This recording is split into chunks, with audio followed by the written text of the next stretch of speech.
استاد محترم سید جواد نقوی حافظہ اللہ نے خطبہ جمعہ سے خطاب کرتے ہوئے فرمایا کہ پاکستان کے داخلی مسائل اور عالمی اداروں کے دباؤ نے پاکستان کو کمزور کر دیا ہے، جس کی وجہ سے بھارت نے پاکستان پر حملہ کرنے کی دھمکی دی ہے۔ وزیراعظم کی معاون خصوصی برائے اطلاعات و نشریات نے ایران کے مختلف شعبوں میں اعلیٰ صلاحیتوں پر زور دیا ہے کہ دونوں ممالک کے درمیان تعلقات عامہ کو فروغ دینے کی ضرورت ہے۔ مقبوضہ کشمیر میں بھارتی فوجیوں نے ریاستی دہشت گردی کی تازہ کارروائی میں جموں کے علاقے میں فائرنگ کر کے 3 کشمیری نوجوانوں کو شہید کر دیا۔ محکمہ خوراک کی جانب سے لاہور ہائی کورٹ میں جمع کروائی گئی رپورٹ میں انکشاف کیا گیا ہے کہ پنجاب میں آٹے کا بحران پیدا کرنے میں کم از کم 204 فلور ملز ملوث ہیں۔ امریکی وزیر جنگ نے اعتراف کیا ہے کہ عراق میں امریکی چھاؤنی عین الاسد پر ایران کے میزائل حملوں میں زخمی ہونے والے امریکی فوجیوں کی تعداد ممکنہ طور پر بڑھ سکتی ہے۔ امریکی وزارت جنگ نے ایک بار پھر عین الاسد فوجی اڈے پر ایران کے میزائلی حملے میں اپنے زخمی فوجیوں کی تعداد میں اضافے کی خبر دی ہے اور اعلان کیا ہے کہ ان حملوں میں 64 امریکی فوجی برین انجری کا شکار ہوئے ہیں۔ اسرائیلی پولیس نے مسجد اقصی میں نماز ادا کرنے والے فلسطینیوں پر حملہ کر دیا۔ ایران کے جوہری ادارے کے ترجمان نے کہا ہے کہ اس تنظیم کے سربراہ کے خلاف پابندیاں لگانا امریکی کمزوری کی علامت ہے۔ امریکی صدر ٹرمپ کے مخالفین نے واشنگٹن میں سینٹ کی عمارت کے باہر اجتماع کر کے مطالبہ کیا ہے کہ ٹرمپ کے مواخذے کی کارروائی کے دوران گواہوں کو بھی ایوان میں بلانے کی اجازت دی جائے۔ چین میں کورونا وائرس سے ہلاکتوں کی تعداد 213 تک جا پہنچی، جبکہ عالمی ادارہ صحت نے بین الاقوامی سطح پر ہنگامی حالت نافذ کر دی۔ فلسطین کی اسلامی استقامتی تحریک حماس کے سربراہ اسماعیل ہنیہ نے عرب اور اسلامی ملکوں کے سربراہوں کے نام اپنے پیغام میں سینچری ڈیل کے نفاذ اور اسے تسلیم کرنے کے تعلق سے کسی بھی طرح کی شراکت داری کی بابت خبردار کرتے ہوئے کہا ہے کہ ایسا کرنے والوں کو فلسطینی قوم معاف نہیں کرے گی۔ یونیسیف نے اپنی تازہ رپورٹ میں کہا کہ گزشتہ 4 برسوں کے دوران عراق میں 1722 عراقی بچے لقمہ اجل بن گئے۔ برٹش اراکین یورپی پارلیمنٹ نے آخری ووٹنگ سیشن مکمل کر لیا۔ اس طرح 1973 سے شروع کیے گئے سفر کا 2020 کے آغاز میں اختتام شروع ہو گیا ہے۔ اس موقع پر کئی یورپی اراکین پارلیمنٹ کی آنکھیں نم تھیں۔ فرانس میں پینشن ریفارم کے خلاف احتجاج کا سلسلہ جاری ہے۔ ہزاروں افراد نے صدر کی پالیسی کے خلاف ریلی نکالی۔ شامی فوج اور عوامی رضاکار فورسز نے ادلب کے مضافات میں تکفیری دہشت گردوں سے 2 اہم علاقے مکمل طور پر آزاد کرا لیے ہیں۔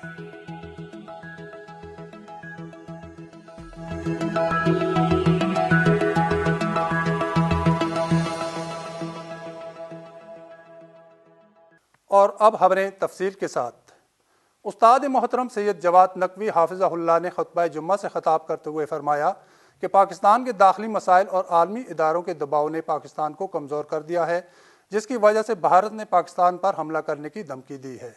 استاد محترم سید جواد نقوی حافظہ اللہ نے خطبہ جمعہ سے خطاب کرتے ہوئے فرمایا کہ پاکستان کی ناپائیدار سیاست اور اس کی غیر یقینی حالت میں مسلسل اضافہ ہو رہا ہے۔ حکومتی اقدامات اور حکومت کے خلاف اقدامات غیر یقینی فضا میں اضافہ کر رہے ہیں۔ مہنگائی اور اشیاء کی کمی عروج پر ہے۔ یہ بحران طبی ہی نہیں ہے بلکہ ان تمام معاملات میں حکومتی عناصر ملوث ہیں۔ IMF اور FATF کے دباؤ کی شکار حکومت سود کی قسطیں پوری کرنے کے لیے عوام سے ٹیکس اور بجلی کے بل لوٹتے ہیں۔ انہوں نے مزید کہا کہ پاکستان کی حکومتی پالیسیاں، معیشت، خارجی امور، اندرونی رساکشی نے پاکستان کو بہت کمزور کر دیا ہے۔ عالمی اداروں کا بہت شدید دباؤ ہے جس میں بھارت کا بہت بڑا ہاتھ ہے، اور بھارت کے سامنے پاکستان بہت عاجزی اور خوف کا شکار ہو گیا ہے۔ وزیراعظم کی معاون خصوصی برائے اطلاعات و نشریات نے ایران کے مختلف شعبوں میں اعلیٰ صلاحیتوں پر زور دیا ہے کہ دونوں ممالک کے درمیان تعلقات عامہ کو فروغ دینے کی ضرورت ہے۔ فریقین نے ایران اور پاکستان کے درمیان ثقافتی اور میڈیا کے شعبوں میں بڑھتے ہوئے تعلقات کی ترقی پر زور دیا۔ انہوں نے دونوں ممالک کے درمیان میڈیائی اور ثقافتی وفدوں کے تبادلوں پر اظہار دلچسپی کیا۔ فریقین نے 2 طرفہ معاہدوں کے نفاذ اور دونوں ممالک کی اعلیٰ صلاحیتوں کے استعمال پر زور دیا۔ مقبوضہ کشمیر میں بھارتی فوجیوں نے ریاستی دہشت گردی کی تازہ کارروائی میں جموں کے علاقے میں فائرنگ کر کے 3 کشمیری نوجوانوں کو شہید کر دیا۔ کشمیر میڈیا سروس KMS کے مطابق نوجوانوں کو بھارتی فوجیوں نے ضلع نگروٹا کے علاقے میں جموں سری نگر ہائی وے پر بین ٹول پلازا کے قریب شہید کیا۔ یہ واقعہ اس وقت پیش آیا جب بھارتی فورسز نے شاہراہ بین ٹول پلازا پر سری نگر جانے والے ٹرک کو روک کر اس پر فائرنگ کر دی، جس کے نتیجے میں 3 نوجوان شہید ہو گئے۔ بھارتی فورسز نے ٹرک ڈرائیور سمیت 2 افراد کو گرفتار کر لیا ہے اور علاقے کو گھیرے میں لے کر سرچ آپریشن شروع کر دیا ہے۔ اسی علاقے میں فائرنگ کے ایک واقعے میں ایک بھارتی پولیس اہلکار بھی زخمی ہو گیا۔ نوجوانوں کی شہادت کے بعد بھارتی پولیس نے جموں سری نگر ہائی وے کو بند کر دیا ہے۔ محکمہ خوراک کی جانب سے لاہور ہائی کورٹ میں جمع کروائی گئی رپورٹ میں انکشاف کیا گیا ہے کہ پنجاب میں آٹے کا بحران پیدا کرنے میں کم از کم 204 فلور ملز ملوث ہیں۔ 14 ملز لاہور ڈویژن، 8 راولپنڈی، گوجرانوالا، ملتان، ڈیرہ غازی خان اور ساہیوال ڈویژنز میں ایک فلور ملز موجود ہیں، جن کے لائسنسز بحران میں کردار کی تصدیق کے بعد معطل کر دیے گئے تھے۔ رپورٹ میں کہا گیا کہ 1 دسمبر 2019 سے 28 ملز کے لائسنسز معطل کرنے کے علاوہ دیگر 176 کا گندم کا کوٹا بھی روک دیا گیا، جبکہ آٹے کے بحران میں ملوث یونٹ سے مجموعی طور پر جرمانے کی مد میں 5 کروڑ 62 لاکھ روپے بھی وصول کیے گئے ہیں۔ اس میں دعویٰ کیا گیا کہ آٹے کا بحران پیدا کرنے کے قصورواروں میں اکثر کا تعلق بااثر شخصیات سے ہے، جن میں سے کچھ حکومت میں بھی موجود ہیں۔ امریکی وزیر جنگ نے اعتراف کیا ہے کہ عراق میں امریکی چھاؤنی عین الاسد پر ایران کے میزائل حملوں میں زخمی ہونے والے امریکی فوجیوں کی تعداد ممکنہ طور پر بڑھ سکتی ہے۔ رپورٹ کے مطابق امریکہ کے وزیر جنگ مارک اسپر نے جمعرات کو ایک پریس کانفرنس میں کہا کہ ممکن ہے کہ عین الاسد پر ایران کے میزائل حملوں میں زخمی ہونے والے فوجیوں کی تعداد میں پھر اضافہ ہو جائے۔ امریکہ کی دہشت گرد فوج نے گزشتہ 3 جنوری کو بغداد ہوائی اڈے پر سپاہ قدس کے کمانڈر جنرل قاسم سلیمانی اور عراقی رضاکار فورس کے ڈپٹی کمانڈر ابو مہدی المہندس کو ان کے ساتھیوں کے ساتھ شہید کر دیا تھا۔ ایران کی سپاہ پاسداران انقلاب اسلامی نے 8 جنوری کو اس دہشت گردانہ حملے کا جواب دیتے ہوئے عراق میں امریکہ کی عین الاسد چھاؤنی اور اربیل میں ایک امریکی ٹھکانے پر میزائل حملے کیے تھے۔ ایران نے کہا تھا کہ اس حملے میں تقریباً 100 امریکی فوجی ہلاک ہوئے تھے، تاہم امریکہ نے کہا تھا کہ اس میزائل حملے میں اس کا کوئی فوجی زخمی تک نہیں ہوا۔ کچھ دنوں بعد پینٹاگون نے یہ اعتراف کیا کہ 11 فوجیوں کو میزائل حملے کی وجہ سے علاج کے لیے عراق سے کویت منتقل کیا گیا ہے۔ اس کے بعد اب منگل کے روز امریکہ نے پھر اعتراف کیا کہ ان 11 فوجیوں کے علاوہ بھی کئی فوجی زخمی ہوئے ہیں۔ امریکی وزارت جنگ نے ایک بار پھر عین الاسد فوجی اڈے پر ایران کے میزائلی حملے میں اپنے زخمی فوجیوں کی تعداد میں اضافے کی خبر دی ہے اور اعلان کیا ہے کہ ان حملوں میں 64 امریکی فوجی برین انجری کا شکار ہوئے ہیں۔ امریکی ٹیلی ویژن چینل CNN نے 2 امریکی حکام کے حوالے سے کہا ہے کہ عین الاسد فوجی اڈے پر ایران کے میزائلی حملے میں اب تک 64 امریکی فوجی برین انجری کا شکار ہوئے ہیں۔ اس سے قبل پینٹاگون کے ترجمان تھامس کمپبیل نے بدھ کی صبح ایک بیان میں کہا تھا کہ اب تک 50 امریکی فوجی زخمی ہوئے ہیں۔ کمپبیل نے کہا کہ مزید 18 فوجیوں کو معائنوں اور مکمل علاج کے لیے جرمنی منتقل کیا گیا ہے۔ ایران نے سپاہ قدس کے کمانڈر شہید جنرل قاسم سلیمانی اور ان کے ساتھیوں کے بزدلانہ قتل کا انتقام لینے کے لیے بدھ 8 جنوری کو عراق میں امریکہ کے عین الاسد فوجی اڈے کو میزائل حملوں کا نشانہ بنایا تھا۔ اگرچہ امریکی صدر ٹرمپ نے دعویٰ کیا تھا کہ ایران کی انتقامی کارروائی میں کوئی فوجی ہلاک یا زخمی نہیں ہوا، تاہم واشنگٹن نے بتدریج امریکی فوجیوں کے زخمی ہونے کا اعتراف کیا اور اب زخمیوں کی تعداد 50 بتائی ہے۔ اسرائیلی پولیس نے مسجد اقصی میں نماز ادا کرنے والے فلسطینیوں پر حملہ کر دیا۔ رپورٹ کے مطابق اسرائیلی پولیس نے مسجد اقصی میں نماز ادا کرنے والے فلسطینیوں پر ربڑ کی گولیاں برسائیں، جس کے نتیجے میں 10 افراد زخمی ہو گئے، جبکہ 3 افراد کو حراست میں لے لیا گیا۔ ویب سائٹ کے مطابق اسرائیلی پولیس مسجد اقصی میں زبردستی گھسی اور نمازیوں پر ربڑ کی گولیاں برسائیں۔ فلسطین کی صورتحال مانیٹر کرنے والی اسلامی وقف آرگنائزیشن نے خبرساں ادارے کو بتایا کہ یہ مسلسل تیسرا جمعہ ہے جب اسرائیلی پولیس نے مسجد اقصی میں صبح نماز کے وقت نمازیوں پر حملہ کیا۔ اسرائیلی پولیس کی بربریت کے وقت ہزاروں فلسطینی مسجد اقصی میں نماز ادا کر رہے تھے۔ ایران کے جوہری ادارے کے ترجمان نے کہا ہے کہ اس تنظیم کے سربراہ کے خلاف پابندیاں لگانا امریکی کمزوری کی علامت ہے۔ ایران کے جوہری ادارے کے ترجمان بہروز کمالوندی نے جمعرات کے روز امریکی پابندیوں کی فہرست میں علی اکبر صالحی کے نام کو شامل کیا، جن پر اپنے رد عمل کا اظہار کرتے ہوئے کہا کہ ایرانی ایٹمی توانائی کے ادارے کے پرامن جوہری پروگرام کو ملک کی ضروریات کے مطابق بھرپور طریقے سے جاری رکھیں گے۔ بہروز کمالوندی نے کہا کہ عالمی جوہری معاہدے سے امریکہ کے غیر قانونی علیحدگی کی بنا پر وہ ایران کے وعدوں کے نفاذ کے طریقہ کار پر اظہار حال نہیں کر سکتا۔ یاد رہے کہ امریکی محکمہ خزانہ نے جمعرات کے روز اپنے ایک بیان میں ایرانی جوہری ادارے اور اس کے سربراہ علی اکبر صالحی کے نام کو اپنی نئی پابندیوں کی فہرست میں شامل کر دیا۔ امریکی صدر ٹرمپ کے مخالفین نے واشنگٹن میں سینٹ کی عمارت کے باہر اجتماع کر کے مطالبہ کیا ہے کہ ٹرمپ کے مواخذے کی کارروائی کے دوران گواہوں کو بھی ایوان میں بلانے کی اجازت دی جائے۔ واشنگٹن میں سینکڑوں افراد نے امریکی سینٹ کی عمارت کے باہر اجتماع کر کے مطالبہ کیا کہ ٹرمپ کے خلاف مواخذے کی کارروائی کے دوران گواہوں من جملہ قومی سلامتی کے امور کے سابق مشیر جان بولٹن کو بھی وہاں موجود رہنے کی اجازت دی جائے۔ مظاہرین نعرے لگا رہے تھے کہ ہمیں ادھورا انصاف منظور نہیں ہے۔ چین میں کورونا وائرس سے ہلاکتوں کی تعداد 213 تک جا پہنچی، جبکہ عالمی ادارہ صحت نے بین الاقوامی سطح پر ہنگامی حالت نافذ کر دی۔ غیر ملکی خبر رساں ادارے کے مطابق چین کے قومی ہیلتھ کمیشن نے کورونا وائرس سے متاثر ہونے والے افراد کی تعداد 9,692 تک پہنچنے کی تصدیق کی ہے، جبکہ 1 لاکھ سے زائد افراد کورونا وائرس کے شعبے میں زیر نگرانی ہیں۔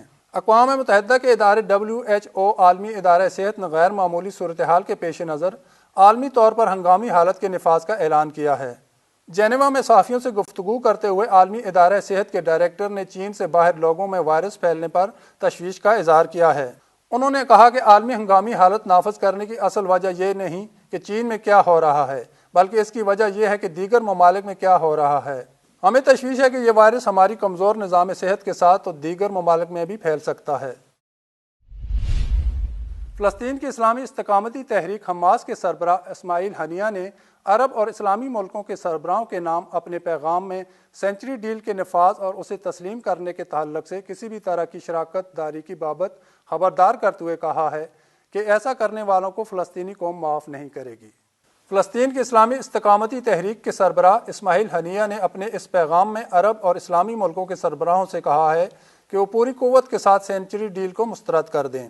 انہوں نے عرب اور اسلامی ملکوں کے سربراہوں سے کہا ہے کہ وہ صہیونی حکومت کی سازشوں اور غرب اردن میں صہیونی بستیوں کی تعمیر کے بارے میں امریکی حکومت کی کھلی حمایت کے خلاف متحدہ موقف اپنائیں۔ حماس کے سربراہ نے شرمناک سینچری ڈیل کو تسلیم یا اس کے نفاذ کے بارے میں کسی بھی طرح کی لاپرواہی کو بدنما داغ بتایا جو کبھی بھی طرح صاف نہیں ہوگا۔ سینچری ڈیل کے مقابلے میں فلسطینی گروہوں کے درمیان اتحاد کی جانب اشارہ کرتے ہوئے اسماعیل ہنیہ نے کہا کہ سینچری ڈیل کا مل کر مقابلہ کرنے کے معاملے پر فلسطینی انتظامیہ کے سربراہ محمود عباس کے ساتھ اتفاق رائے ہو گیا ہے۔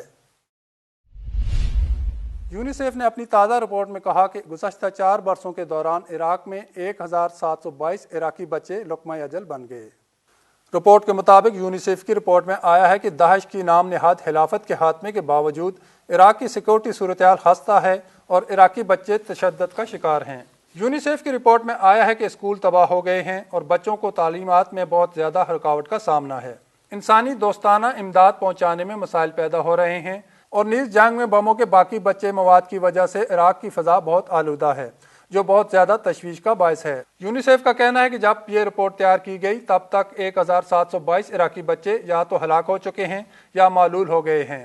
رپورٹ میں کہا گیا ہے کہ داعش نے تقریباً 286 بچوں کو اپنے گروہ میں شامل کیا ہے۔ حملوں میں خاص طور پر اسکولوں کو نشانہ بنایا گیا۔ اس کے علاوہ تقریباً 79 اسکولوں کو داعش کی جانب سے فوجی مقاصد کے لیے استعمال کیا گیا۔ یونیسیف کی رپورٹ میں بتایا گیا ہے کہ پناہ گزینوں کی تعداد ناگفتہ بے ہے، خاص طور پر 22 لاکھ عام شہری بے گھر ہو چکے ہیں جن میں 10 لاکھ بچے ہیں۔ برٹش اراکین یورپی پارلیمنٹ نے آخری ووٹنگ سیشن مکمل کر لیا۔